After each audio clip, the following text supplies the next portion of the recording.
خبر ہے۔ کہو کہ اے اہل کتاب، تم مومنوں کو اللہ کے رستے سے کیوں روکتے ہو، اور باوجود کہ تم اس سے واقف ہو اس میں کجی نکالتے ہو، اور اللہ تمہارے کرتوتوں سے بے خبر نہیں؟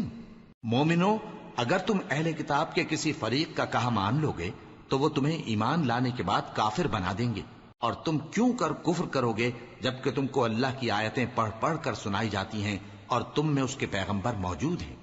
اور جس نے اللہ کی رسی کو مضبوط پکڑ لیا وہ سیدھے رستے لگ گیا۔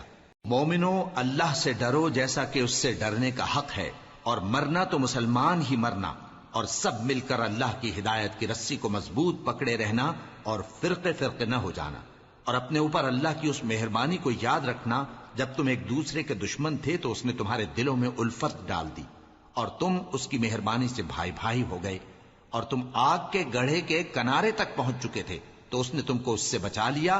اس طرح اللہ تم کو اپنی آیتیں کھول کھول کر سناتا ہے تاکہ تم راہ راست پر رہو۔ اور تم میں ایک جماعت ایسی ہونی چاہیے جو لوگوں کو نیکی کی طرف بلائے اور اچھے کام کرنے کا حکم دے اور برے کاموں سے منع کرے۔ یہی لوگ ہیں جو کامیاب ہیں، اور ان لوگوں کی طرح نہ ہونا جو متفرق ہو گئے اور صاف احکام آنے کے بعد ایک دوسرے سے اختلاف کرنے لگے۔ یہ وہ لوگ ہیں جن کو قیامت کے دن بڑا عذاب ہوگا، جس دن بہت سے منہ سفید ہوں گے اور بہت سے سیاہ۔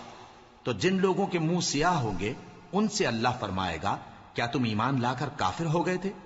سو اب اس کفر کے بدلے عذاب کے مزے چکھو۔